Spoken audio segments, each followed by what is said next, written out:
I'm Andrew Willett for A Pro Basketball Show. Follow and subscribe on YouTube, Apple Podcasts, and Spotify, as well as following on social media at APBShow on Twitter and Instagram. Be sure to follow me as well at the AC Willett 22. Thank you so much for tuning in, and without further ado, hello and welcome to A Pro Basketball Show. I am so excited today to be joined by none other than James Tay because we got to keep track of all of these Wades coming in and out of the Chicago Sky franchise. There's a lot been going on recently in the news, but James, a lot been going on for you. What have you been up to? Oh, I've just been busy moving on from WNBA journalism to getting engaged to trying to keep track of all of these Wades coming in and out of the picture for the Chicago Sky. So it's been a hectic time, man. It's been a hectic time, but an exciting time too for both the Chicago Sky and myself personally, I guess. Exactly. Congrats on the engagement. That's huge news. I thought that's pretty special to do that. And then just lines up perfectly with you coming on the show. But yeah, Yeah, there you go. I congrats appreciate there. that. But the Chicago Sky, you do a ton of work covering the W and outside of the W, but specifically with the Sky, like you said, there's been a lot of news recently where one Wade goes out, another Wade comes in. How would you describe kind of the state of the Sky right now? I think it's the beginning of a new chapter. That's the best way that I can describe it. And James was such a big part of the organization for such a long time. I mean, he really did build a foundation for this organization that just didn't really exist until he came in and really changed things up and built a winning culture. And while the Sky are kind of moving on from the James Wade era, it is pretty exciting to have not just Dwayne Wade come into the fold, but also you have successful business people in Nadia Rawlinson, Laura Ricketts, who's a co-owner of the Chicago Cubs, people that have established themselves as successful business people. And I think that can only be a positive thing for the Sky as they move forward in this, again, new chapter of for this organization.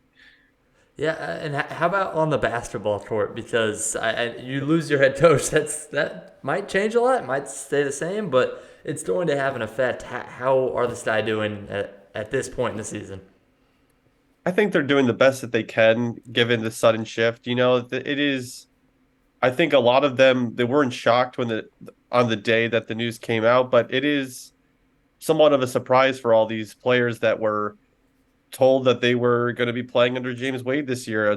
They talked a lot in the preseason about wanting to play under James Wade and were really impressed with the culture that had been built. And this was a sudden move. I don't think anyone really saw James leaving in the middle of the season. I wasn't too shocked by the news that he was leaving, quite honestly. I was more shocked that by the timing of it all. And obviously, he got a great opportunity coaching at the next level. So, kudos to him for getting a gig like that. But I think the players have been trying to process this entire situation, and I've been impressed with how they have really come together Mm. and be like, you know what, we don't want to talk about this whole situation every single time we like right before a media availability, like they've been united in all of this, but obviously they're on a little bit of a losing skid right now that they're trying to piece everything back together. So it's tough for them for sure.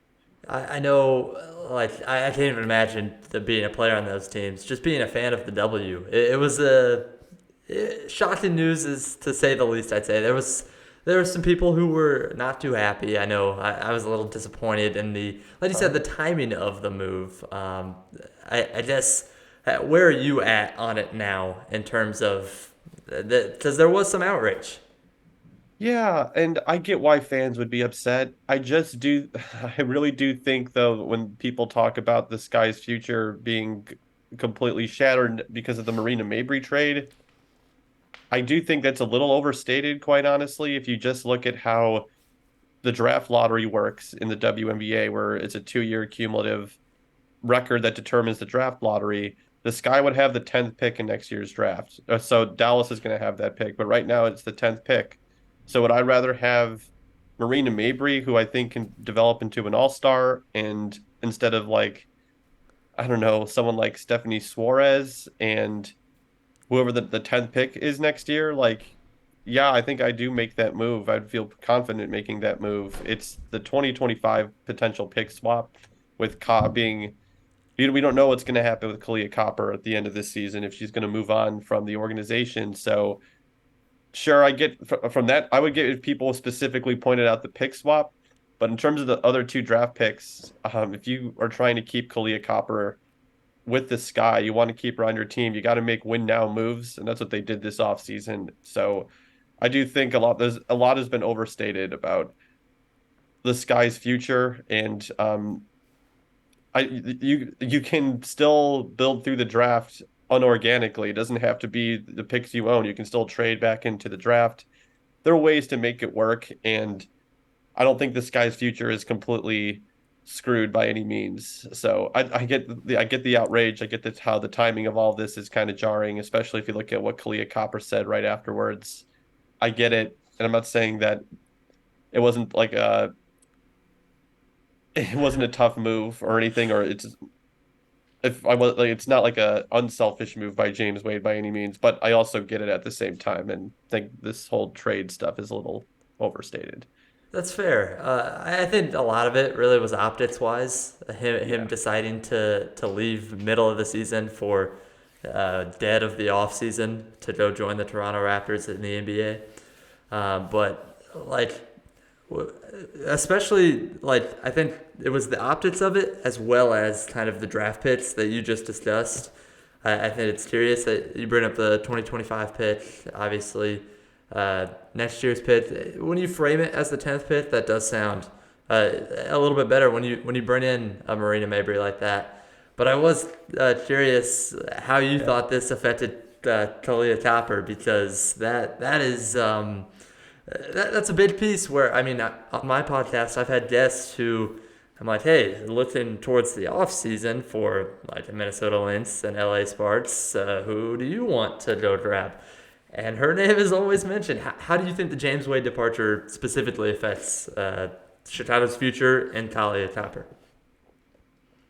I think that impacts it a little bit. I think right after this all went down, my first thought was, okay, Kaz gone. And I've no reporting anything to back that up. But like James Wade is someone that bet on Kalia Copper early in her WNBA career. He's someone that gave her a max contract after she had averaged, I think, less than 7 points per game, and people were confused. Why did Kalia Copper get a max contract when she hasn't really played starters minutes at the time? And then she blossomed into a three-time All-Star, one of the premier two-way players we have in the WNBA. So he bet on her. He bet on her. He put all of his confidence in her, gave her the keys to the franchise this past offseason. So when you lose someone who he all that equity that he had built up with in his relationship with Ka, and you see the comments that she had about Eddie Costabile of Chicago Sun-Times asking, "Hey, are there any hard feelings about this?" And she said, "What are feelings?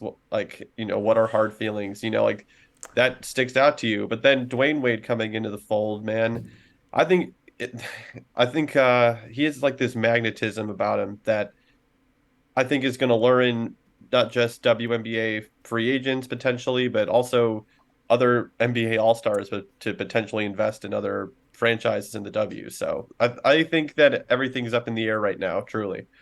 Yeah, that's very fair. I know like Talia Copper is a piece that looks good going anywhere next off Exactly. season. And if you're Chicago, like you're gonna do everything you can to hold on to her. And she's having a great season as well. But you bring up the Dwayne and Wade piece, which is kind of the other Wade Yeah. that we have to talk about today. How does he come into the fold with Chicago?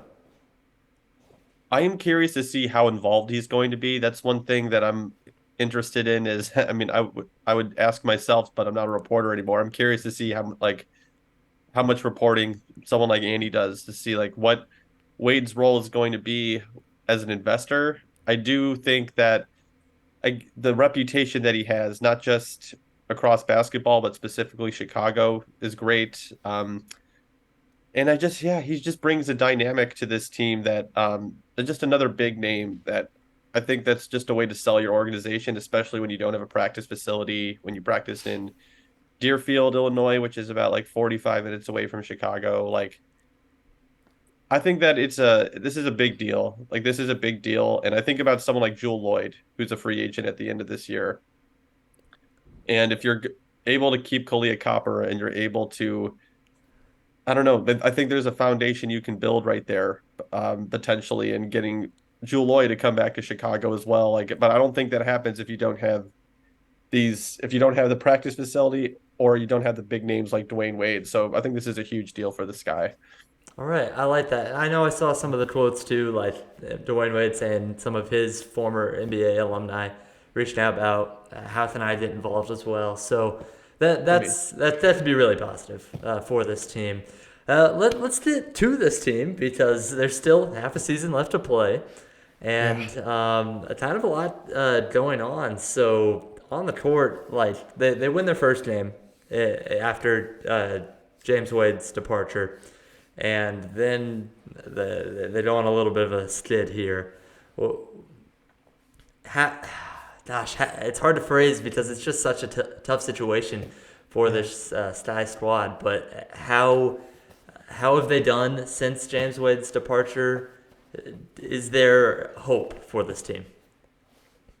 I think you would want to see them come out of the gates a little bit quicker than they did out of the like from like out of the All-Star game weekend, and you probably would want them to see play them with a little bit more energy than they've really showed, especially in the fourth quarter. Like I think it's only been a game since since we've been back and everything, but the fourth quarter has killed them, since James Wade has left. And Mm. I really like what Emre Vatan Sever is trying to do in terms of create more space for some of the shooters on this roster, what he's been able to do to use Elizabeth Williams in the short role.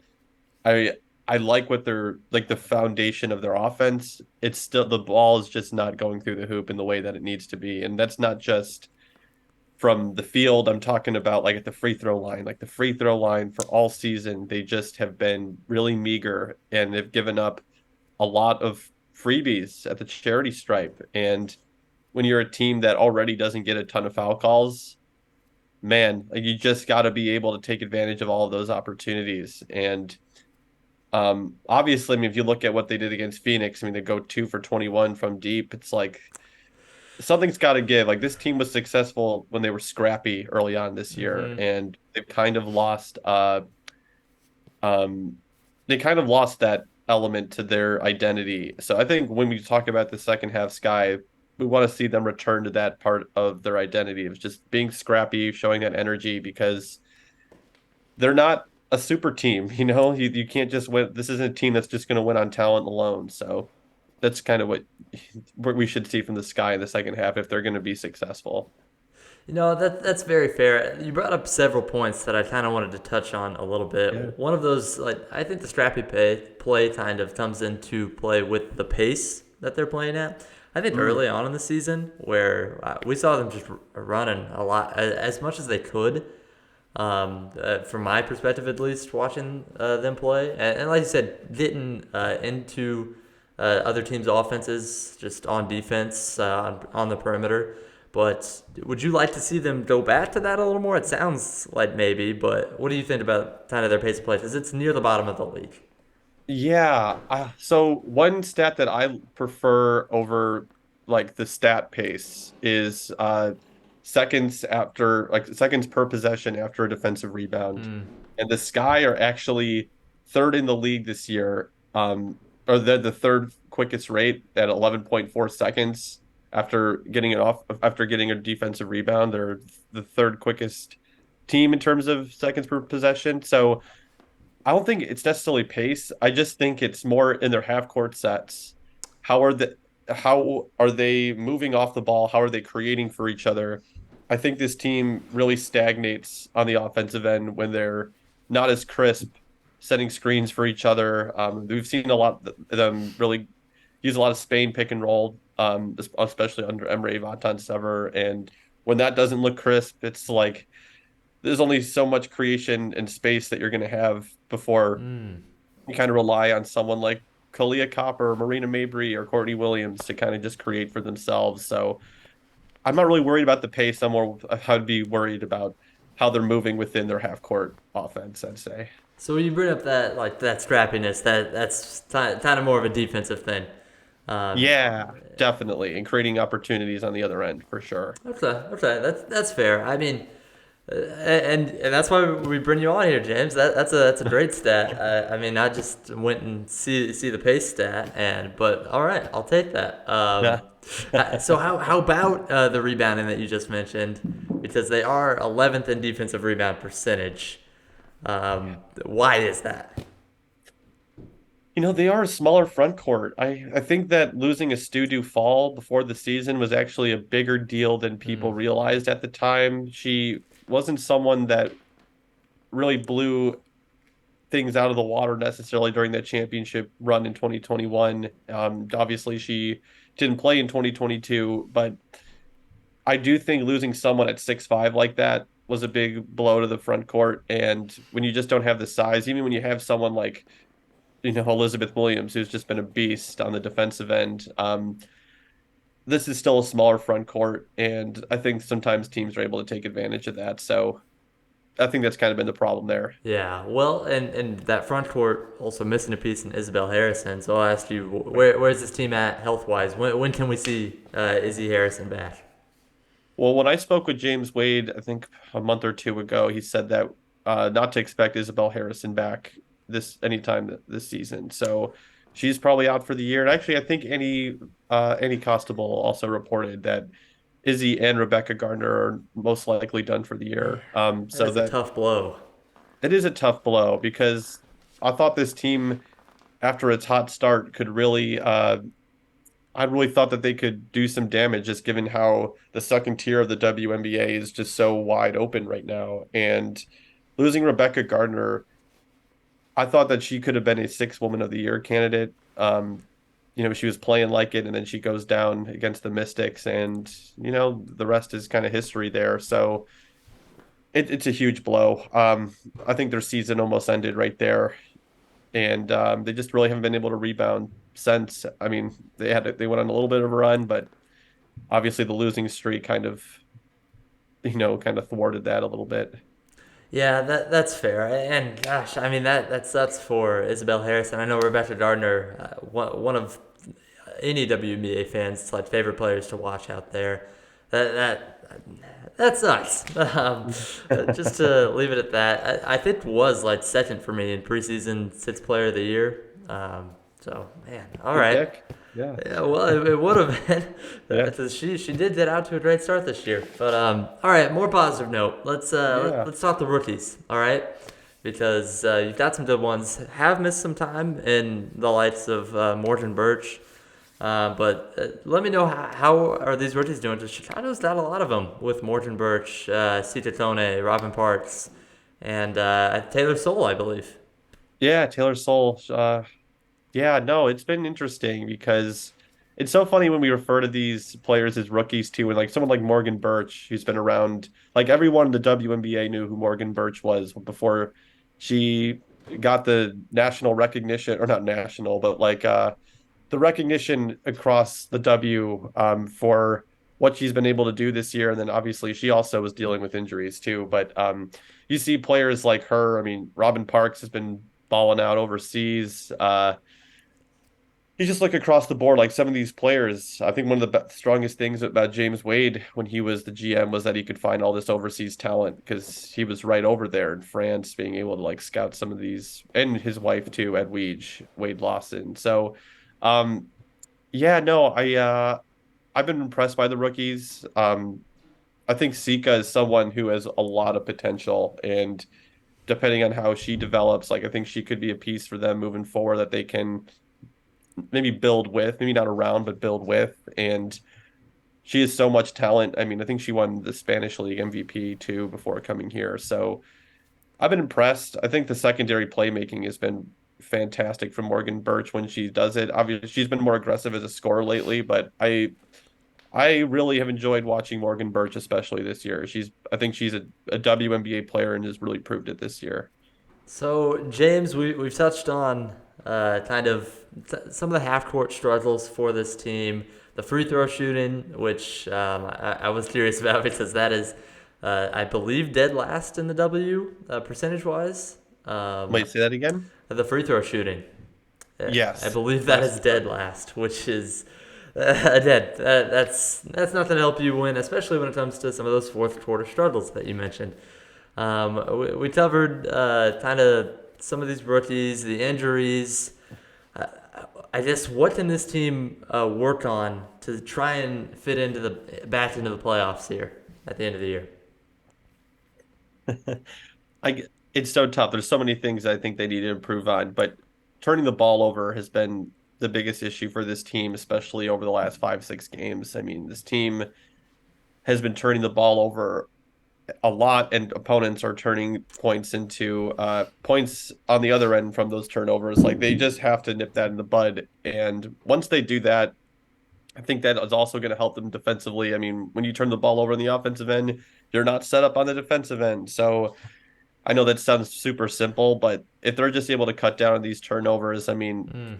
again, they just have to play more scrappy. And I think playing scrappy is also making smart decisions with the basketball, and they just haven't been able to do that. So I think that's what they're going to need to do for the most part to kind of get things back on track because the playoffs aren't a lock for them by any means. So, well, it's definitely something to monitor as we move forward.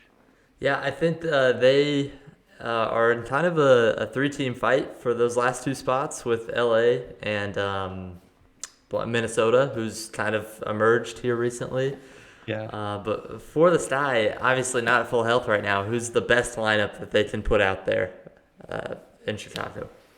Oh, that's a great question. Because obviously, I Yeah. personally I'd like to have Rebecca Gardner out there in that lineup. Maybe and is Oh, it? if she's healthy, then yeah, absolutely. I mean, that would be that's so tough. Like, It's a lot of talented guards as well on this there's a team. lot of talented guards. I mean, I think their best lineup is their starting group. I know statistically, if you look at the net rating and all that fun advanced metric stuff, it would probably say that that's not the case. Like their best lineup isn't that, but that is the most talent that they have. Like their most talented lineup is their starting group right now. And Courtney Williams, like we talked about it when I went on your show for the first time. I didn't think that Courtney Williams was going to be a natural fit on this roster, and she's been one of the best facilitators in the WNBA this year. So, and no one saw that coming, including Courtney. She wasn't. I don't think they expected her to be the point guard, but it just kind of organically turned into the role that she's playing in right now. So, um, yeah, again, I think their starting lineup is probably the best group. I mean, but you gotta love what you've seen from Dana Evans on the defensive end. She's making a strong case for being on an all defensive team this year. So yeah, I mean, unless Rebecca and Isabel Harrison are back, I mean, I think everyone like the starting group has really earned their minutes this year, especially Alana Smith, who a lot of people criticize the signing of that, but You were high on her on this preseason pod. yeah, no, I was. I mean, I thought that she was going to be an important addition to this team, given the stretchability she brings in the front court. That again, the Studio Fall, left like or she took with her when she decided that she couldn't play in this upcoming season. So, or this season, I should say. So, I'll but love what Alana Smith has done this year. No, absolutely. I think like just to obviously give you your flowers for Alana Smith, how she has done. Um, yeah, I think she's had a really good season. You mentioned the stretchability. You mentioned Elizabeth Williams down low. I questioned her ability to kind of step in, and has, like you said, has been a beast down low for this team as the only center that they've got. Yeah, it's crazy. Outside of that, the three guards, you touched on Marina Mabry. You said, hey, you'd rather have Mabry than the two picks in last year's draft, this year's draft. Talia Topper, we touched on off the start, is a very key piece of this team. And before I'm going to ask you about Talia Topper, Courtney Williams, too. Like you mentioned, one of the Hmm. best facilitators. The 6 rebounds, 6 assists to go with nearly 10 points a night is like I had no expectation of that in Chicago. So you're absolutely right there. But tell me about Talia Topper and her season that she's having to this point as the lone star player on this team. it's funny because even though she's an all-star that's averaging over 17 points per game, I still think that this guy can get more out of her. She is, I think heading into the all-star break, she was shooting around like 50% at the rim, which was like 12 percentage points lower than where she was last year. And I think she was also, I mean, she hasn't been great with her free throws this year. I mean, there was one point where she was shooting 68% from the line, and obviously a great sign for her to make all six of her free throws 2 days ago. They're really going to need her to improve on that end. And it's crazy because once all that comes together, I mean, you fix those two things, she immediately becomes a 25 point per game scorer and probably talked about in the same light of like the Nafisa Colliers and Jewel Lloyds of being a MVP candidate. So that's what's pretty exciting about Kaz, that she is still averaging 17 points per game despite like being more of a two-level scorer almost this year compared to I mean, also she's blossomed to being one of the best three-point shooters on the wing. She's, I think it's a career high for her, especially on the volume in which she's shooting threes. She's not just hitting corner threes, she's hitting threes on the wing. I mean, like it's been incredible to watch her blossom. So yeah, I expect her to be an MVP candidate next season, quite honestly, no matter where she's at, because I just can't imagine this being a trend where she is finishing at the rim at the rate that she is. Like she's better than 50% at the rim. Like she just simply is. Yeah, that's a great point. The potential's through the roof. If you're Chicago, you're just your sole focus is let's do whatever we can to make sure that she is back here, and to go find that potential because like we talked about through the roof. The last player I wanted to ask you about was Dana Evans. Mhm. I know some of the shooting percentage is just not great. Would you like to see more playing time though? Um, I think Dana's getting the perfect amount of playing time for her development and her impacts right now. I just think that the front, it's so tough because what she provides on the defensive end is invaluable, but I kind of, from an offensive standpoint, which is so weird to say about Dana Evans, it's like I do think that keeping Courtney and Marina Mabrey in the starting group right now makes the most sense, especially you've committed so much money to Marina Mabrey. Courtney Williams, again, has been one of the best facilitators in the WNBA this year, which feels like is not talked about enough. I think she's top five in assist points created this year. I mean, to get someone like that who wasn't expected to be in that role this year, I just can't speak enough about Courtney Williams. So I think it's, Dana getting 20, 25 minutes a game, I think is kind of perfect for her. Um, and she's still developing. I think people kind of forget it's like, yeah, she's had these flashes where she's looked like a starter, but she's still developing right now. And she's making the most of her opportunities. She's been a highly impact, like her impact on the floor this year has been incredible. So I think she's at a good spot in terms of where she's, like, in terms of minutes per game right now. All right, all right. So I think I want to leave this one as kind of a hopeful note. We're optimistic that the Sky Mhm. they're gonna retain Ka in the offseason. They pull these pieces together. Health comes around next season. But for this season, I'm gonna ask you: is this team a playoff squad? I think I'm undecided on that. And I think that's more up. I think if the Sky play to the level that we know they're capable of playing, of like the way that we've seen them early on this season, that yeah, I think that they're a playoff team. But they gotta want it for every moment of the game. They can't play a 30-minute game anymore. They got to move like that Phoenix team is not good. Like that's not a good Phoenix team. I was really perplexed by all the preseason grades that they had heading into the season where people are like they're going to be a top five team in the WNBA. I just never saw it. And for them to be one of the worst teams in the league and you know beat Chicago by 18 points, I think is just not a good sign. Maybe that's just coming out of the All-Star break. There's some nerves there, but um, that loss the other day didn't make me feel great about this guy as a playoff team. And but they're also not playing for draft picks this year. So I mean, all they have to focus on is winning. And um, I'm curious to see where they go. I just don't know if they're a playoff team right now because they're not playing like one. Yeah, so honestly, I can't believe I forgot this. But last thing now, to before we get you out of here, but Yeah. the spicy play made by Sophie Cunningham in that game against Chicago. Any comments on that? Yeah, Sophie Cunningham deserves to be suspended for what she did. It's not a one-time incident.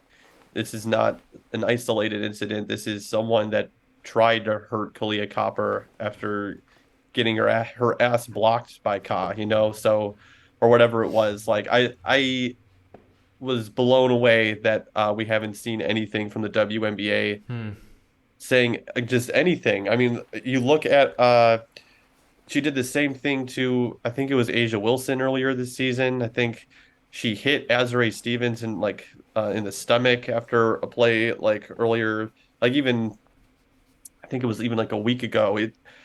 I really hate what Sophie Cunningham is doing, and I think that she needs to be suspended. And I hate to say this too, but even fined. I know I hate to fine WNBA players when they're underpaid, but Sophie Cunningham can't keep getting away with this shit because it's just terrible, and she could end up hurting someone. And if that does end up happening, that is 100% on the league for not suspending her or fining her. Like there's got to be consequences for that. So yeah, I was wondering if you were going to ask me about it, but Yeah, yeah. glad that you did because I am just when I saw that play, it's just like there's no room for that type of player in any sport or league. So yeah, Yeah, and I use spicy in air quotes here because that it was a downright dirty play, and I'm glad that you brought up the Phoenix game because that was important to talk about. I think, especially yeah. because of the past events of between Talia Topper and Sophie Cunningham. Yeah, good for Kalia Copper for keeping her head on straight there because I know I would not have reacted the way that Cod did in terms of being able to be composed in that moment. I mean, just a dirty play, and especially in a contract year, it's like you're really going to try to take away my health from me. It's like, no, screw that. Yeah, Selby Cunningham sucks. All right, James. We are hopeful that even though James Wade is out, Dwayne Wade coming in helps the Sky. Maybe we did a playoff spot out over in Chicago. But James, thank you so much for joining a pro basketball show. Again, congrats on the engagement. It's been a pleasure chatting with you. Hey, thanks so much for having me, Andrew. I really appreciate it. Thank you so much for tuning in. As always, make sure to follow and subscribe to the show on YouTube, Apple Podcasts, and Spotify. Make sure to follow on Twitter and Instagram at APBShow and follow me at the AC Willett 22. Thank you so much for tuning in for a pro basketball show. I am Andrew Willett.